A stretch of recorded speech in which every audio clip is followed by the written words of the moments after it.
When come on in here. We'll wait for a few people to come on in as I get comfortable and adjust myself. I'm taking a little break. Just got done eating my little poor man meal at Chipotle. Shout out to Chipotle.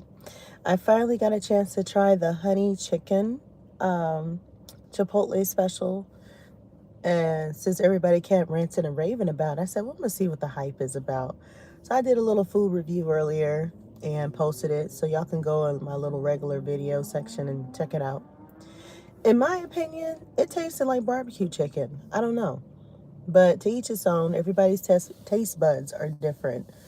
But let me tell y'all, the reason I titled this video, Nothing But Peace and Quiet, baby. Oh, I can finally lay my head down and rest peacefully in my own home because my leasing office at my apartments were so caring.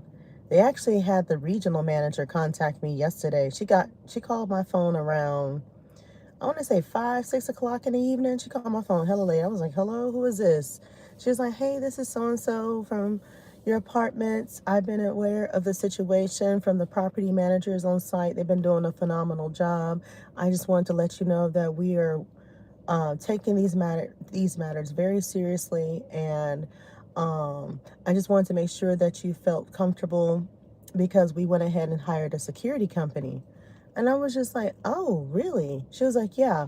They're going to be doing nightly patrols there 24/7 to ensure the safety of our residents. And I was like, wow. So when she told me that, I said, man, these white folks is not playing with these fools. They are doing their best to avoid any potential lawsuits from any other residents for safety measures, because when you're a resident inside of an apartment complex, it's their duty as the leasing property to ensure the safety and comfort of the residents on the site.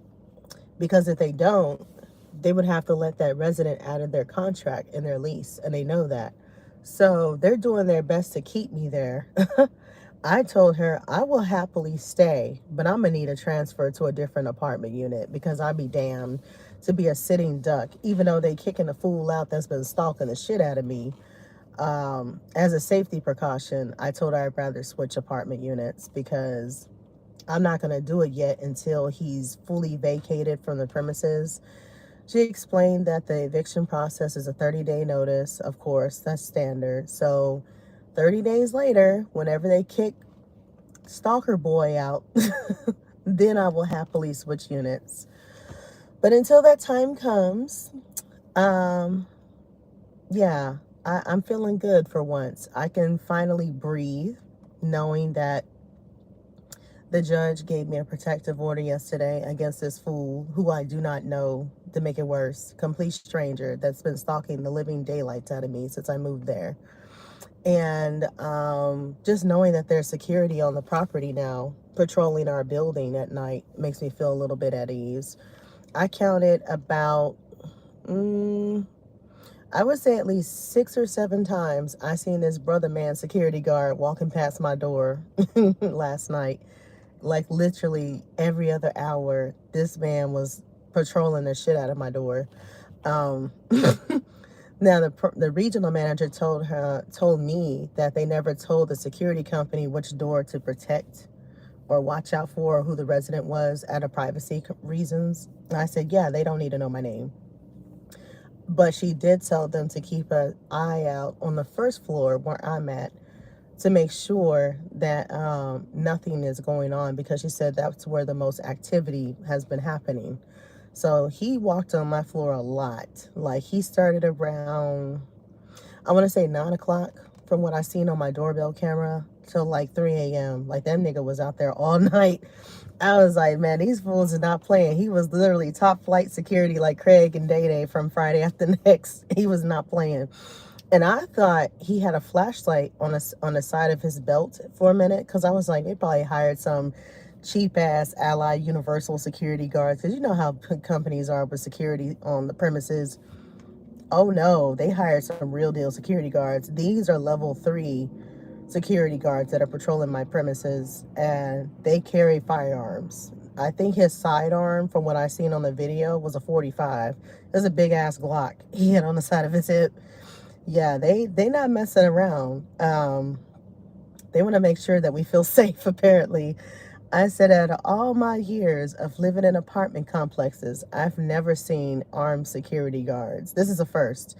The last apartments I lived at in Texas, we had what's called courtesy patrol, basically like fake security officers, not real cops, that lived on site to make sure that we didn't have a problem. And they would be in plain clothes, they didn't have uniforms.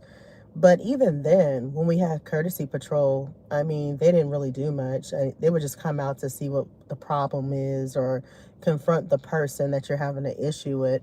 But see, the problem here in Virginia, I notice a lot of apartments and condos, they don't have courtesy patrol or security on site. They actually have to contract and hire a company, apparently, to patrol the property. So once I found that out, I was like, oh, it might be time to become a homeowner. Whenever I get some homeowner money, credit is shot. It's not up to par. I'm working on it though. It's almost a 700. Put it that way. It's still in the mid 600s. It's not the best, but I need money. I need money for closing costs and money just to take care of everything else. So that's definitely in the Rolodex in the future of becoming a homeowner for sure. Because this taught me a huge lesson as a renter in apartments, period. It doesn't matter how nice the place is. It doesn't matter how nice the neighborhood is. Crime happens 24/7, whether you like it or not. Whether if there's white folks, black folks, Mexican folks, it don't matter what color. You're going to encounter some type of bullshit behavior wherever you move. I've come to that conclusion here. But what's so funny is that when I lived in Texas, majority of my life, that's where I'm from, I never had this issue. Even in the hood, I've never had this issue. I lived in like damn near Section 8 neighborhood apartments one time, and I've never been on Section 8. Full disclaimer, I've lived in some very rough neighborhoods, yes. I lived in black neighborhoods. I lived in projects. I've lived in, Mexican neighborhoods where you could hear gunshots, drive-bys, all the above. And nobody, and I mean nobody, ever bothered me, ever broke in my car, nothing. Nobody even kicked in my door to my own home. And the minute I move all the way out of state, here to Virginia, I get a stalker issue.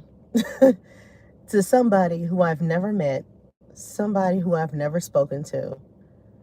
And it's so sad. I'm just like, what gave you the notion to mess with me in the first place? I'm a big back black woman. I live alone. I don't have kids. I don't have nobody. It's just me, myself, and I. Like, why are you bothering me? And I think my theory is the reason why he stalked the shit out of me specifically is because he knows that I live alone. He knows that I'm a woman.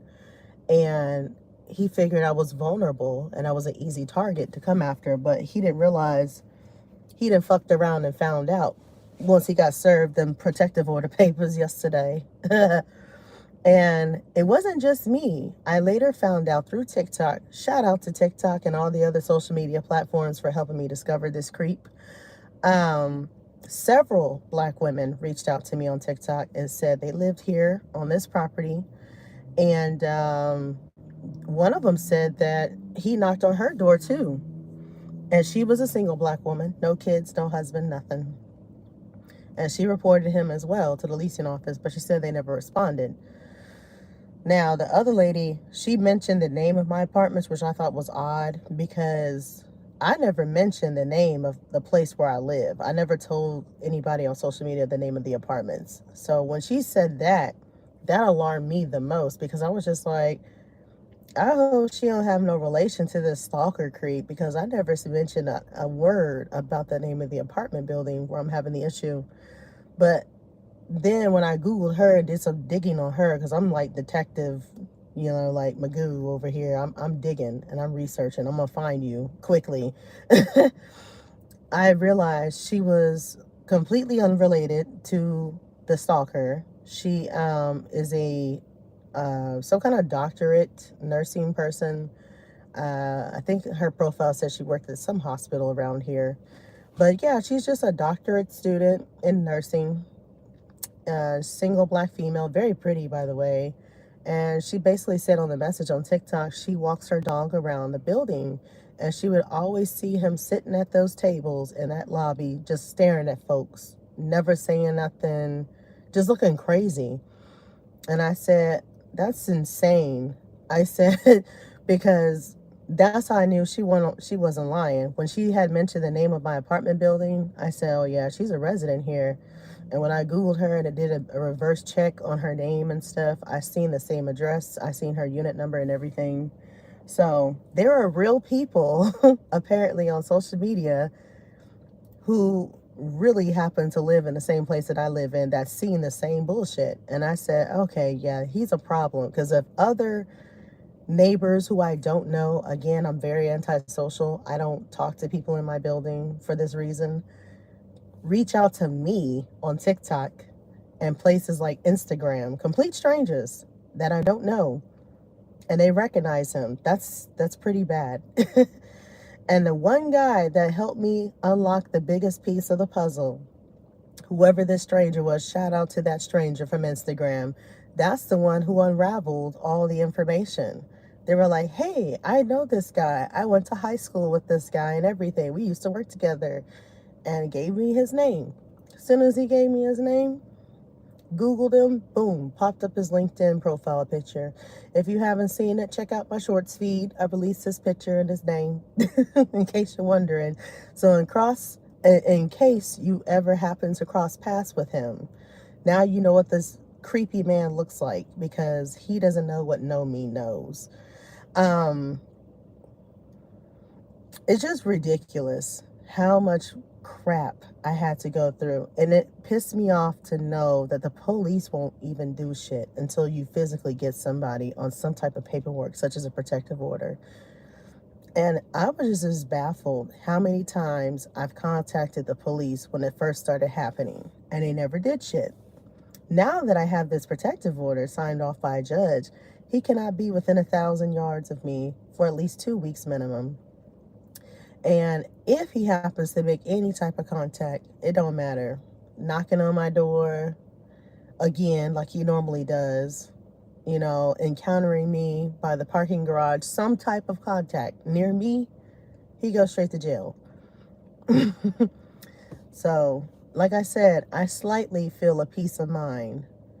And I can actually sleep now that I know they have armed security guards patrolling the crap out of my building every night. It's crazy. Like, I would have never imagined a leasing office would hire a security company because of this crap that's been happening to me. And I think what alarmed them the most is when the regional manager told me they've never had an issue out of this specific resident that's been causing me the trouble, stalking me. She said this is the first time he's ever actually done something like this to somebody. And they know that something is wrong with him now, because they said that in the beginning, he seemed like a cool person. He was very socially awkward. He never really talked to the residents, but he was just, just chill. And he would always be camping out in that clubhouse like he always does at nighttime. But now they know that something is off the rails up here, mentally unstable. And I said, honestly, I don't know what it is either, because like I told you, I don't know this man. I just relocated here from Texas. I don't know anybody here in the city. I only have 2 good friends that are like literally brother and sister to me. They don't even live here. One lives near DC, the other one lives on the other side.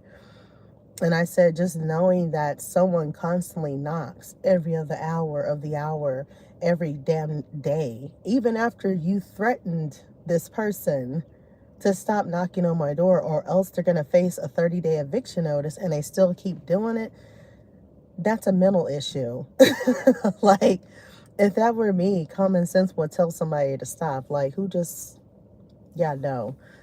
But yeah, it was insane. She was just like, we're going to talk to our executive leadership, and we're not done to rectify this situation. We're going to have a big meeting with all of our leaders to make sure that we ensure the safety of all our residents here, to make sure this never happens again. And I was just like, I appreciate that. Thank you so much for reaching out to me. She was a very nice white lady. Very nice white lady. This is the regional manager. that I was talking to about the whole stalker situation. I was just shocked that she even called my phone. The person I've been in contact with this whole entire time was the property manager that's been trying to help me the most. That was the only helpful motherfucker in the whole entire time. Like I said, when I say I reached out to every authority in this state of Virginia and they didn't help me not one bit, they didn't blink an eye to do something to make him stop, it pissed me off. I even reached out to the media. I reached out to the news. The news, they never emailed me back. I left voicemails. I've emailed people. Nobody said shit to me about nothing. So everybody pretty much said, fuck me. My life is not precious enough to really care about, apparently. And at that point, once I got his name, the date of birth of the guy that's been stalking me, I went to the magistrate's office. The magistrate's office is next to the courthouse. It's basically a place that stays open 24/7 next to the jail. They're the ones who do like the protective orders and stuff.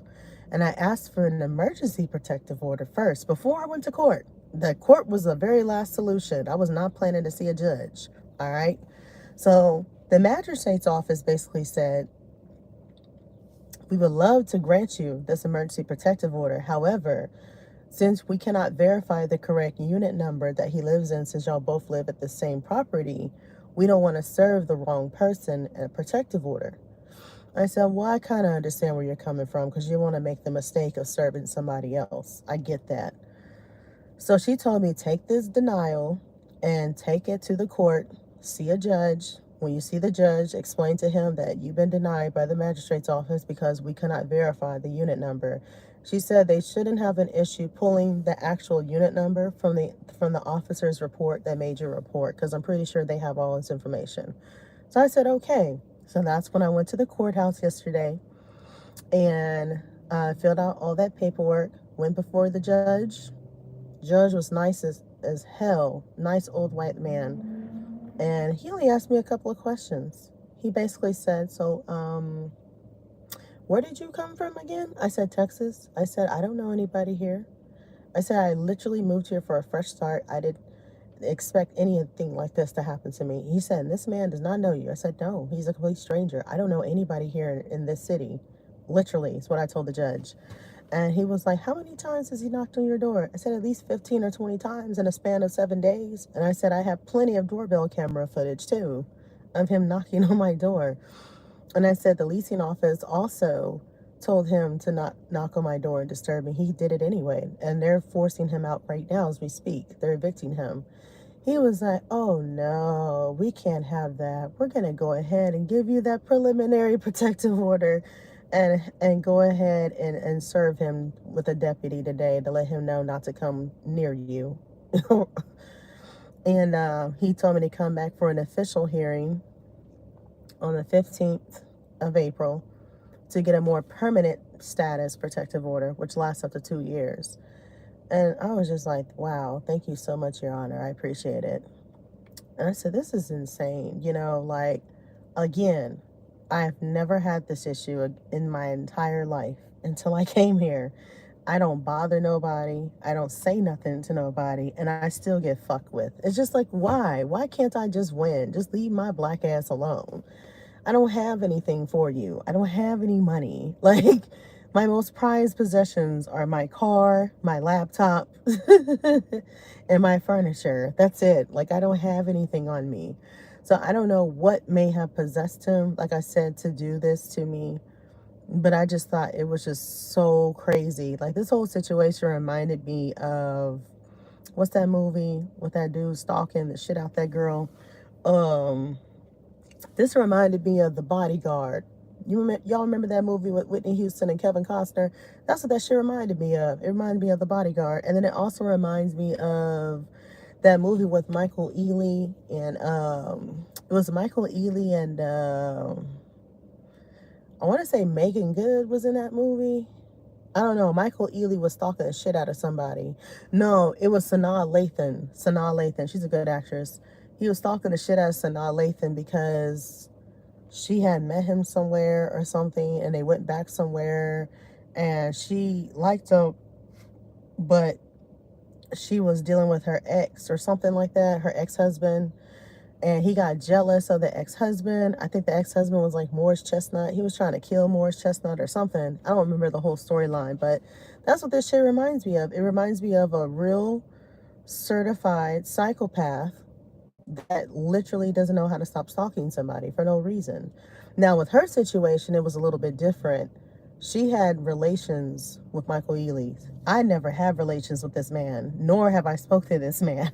So again, I don't know what may have possessed him to do this to me in the first place.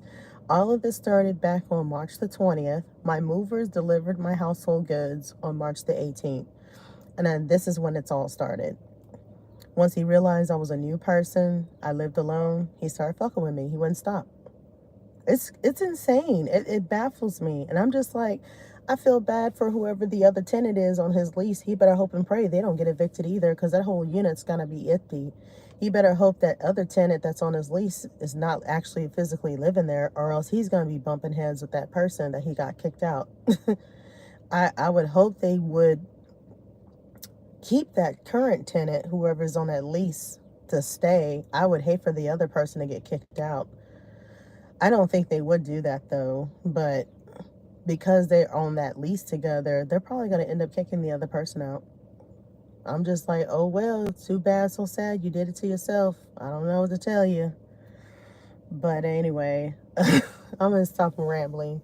I just figure I'd give y'all a little few updates on the chaos in my life, and knowing that now I have security patrolling our building at nighttime, I have some peace and some quiet for once. And he ain't knocked on my door ever since security been on site to make it better. The very last time he knocked on my door was March the 29th. Every piece of footage of him knocking on my door is on my TikTok page. If you want to check it out, feel free to look it up. It's the @ Bonafide Vibes. It's VIBES.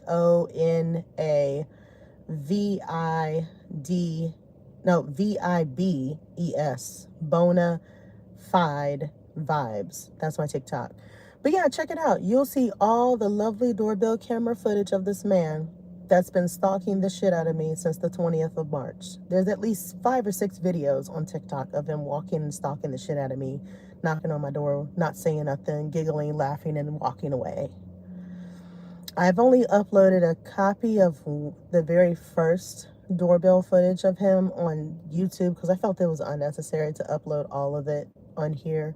But I brought a lot of awareness to TikTok. Right now, the very first video of him knocking on my door 4 days in a row when he first started the bullshit, that video has approximately 80,000 plus views and counting right now on that video. It's nearly viral. And it's only been on TikTok for a week. like, it's pretty crazy. It's insane. And I still have complete strangers messaging me in my inbox faithfully every other day, telling me to get bear mace, telling me to get pepper spray, get a gun, all this other stuff. And I'm just like, I got all that. I'm just not using it on that Negro because I don't feel the need to. Unless I open my door, which I'm not going to do, I don't have no reason to use any type of defense on this man. That was the whole point of not opening my door. And even then, each time he approached my door and I never opened it, I never said anything. I only screamed at him one time, which was like on a Saturday when he first kept coming and coming and coming. I think it was like the 3rd day he kept coming to my door. And I told him to go away. And I was calling the police. He still kept coming back, antagonizing me, trying to intimidate me. It's so crazy. But yeah, look at TikTok. You'll see all the lovely videos I uploaded of this nigga stalking the shit out of me. Like I said, there's a whole bunch of videos, a whole bunch of footage. But I'm going to go. I'm about to get back on my hustle and grind because I've been in bed all day and I need to make some bread. I done paid all my bills for the day. I'm broke again. It's not fun. I just did my inspection at the car shop for the car because apparently the state of Virginia, you need a car inspection every year to make sure you're within compliance of the driving standards here. And it was like $20. It wasn't bad. It was cheap. But anyway, I'm gonna go get on my little DoorDash adventure. And I'll probably stay out. Let's see, it's kind of late now. It's almost 7 o'clock here.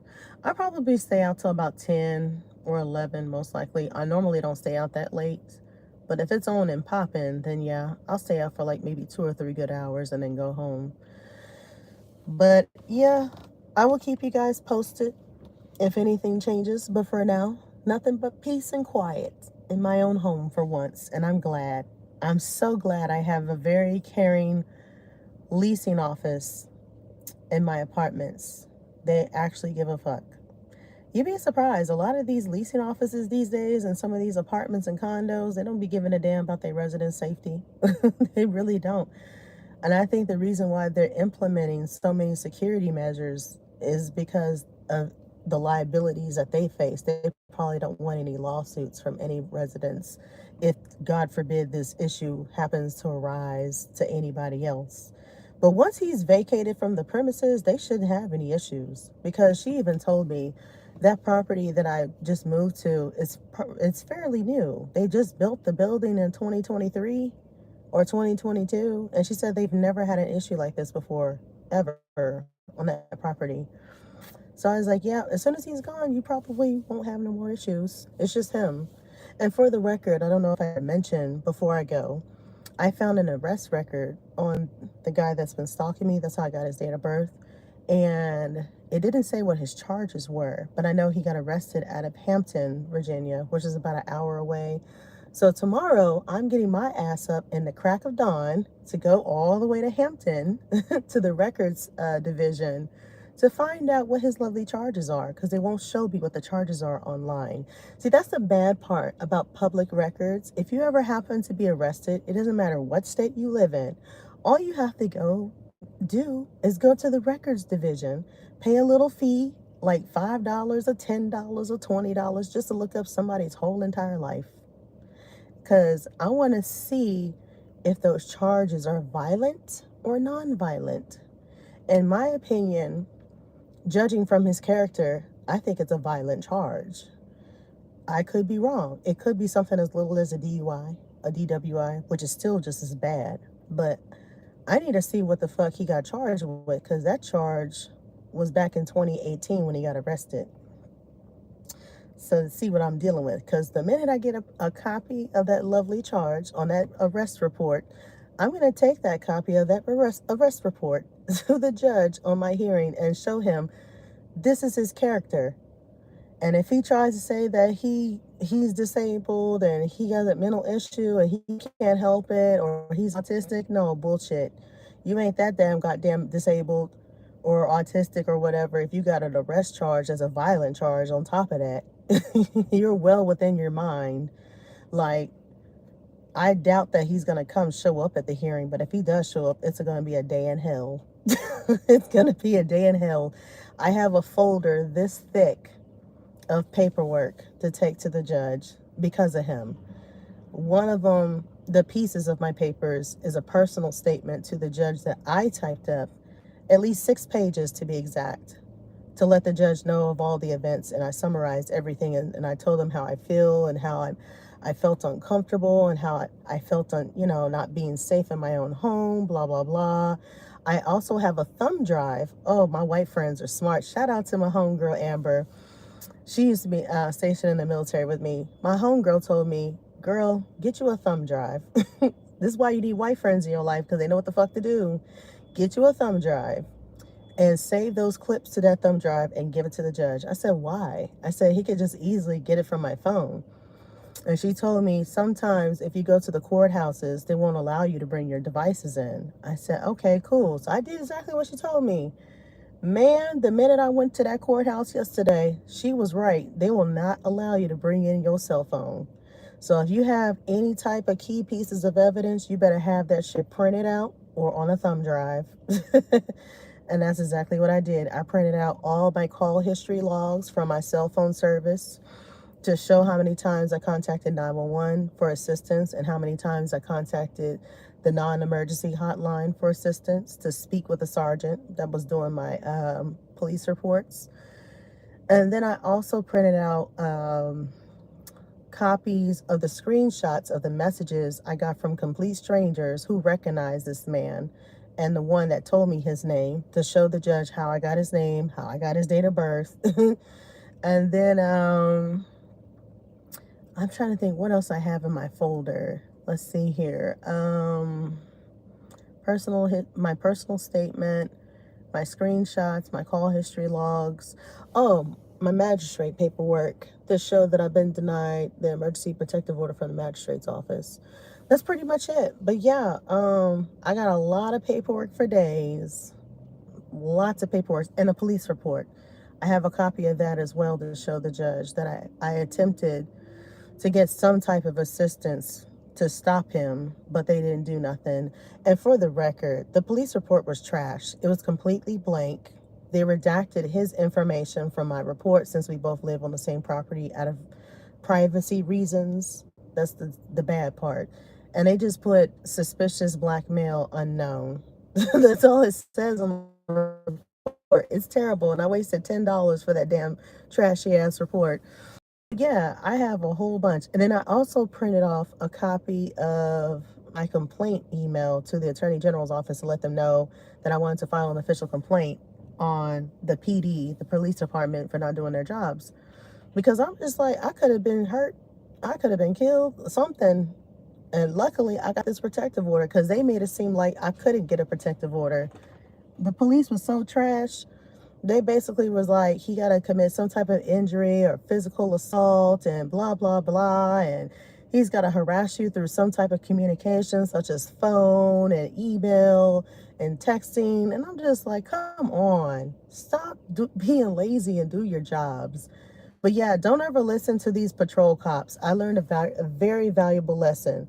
If you ever have an issue, God forbid, if it happens to you or a family member or a friend of yours that you know, tell those people to go above the police, because they're not going to do shit until somebody physically gets harmed, to literally go before a judge to go get a protective order, because that's the only way you're going to get it. And I hated to go through this, but I had to make them stop. It's terrible. But anyway, again, I appreciate all your guys' love and support and prayers. Continue to pray for me. And I will talk to you guys later. I'm going to go now because it's getting late and I don't want to be out here all night. So I'll holler at y'all next time. Peace out.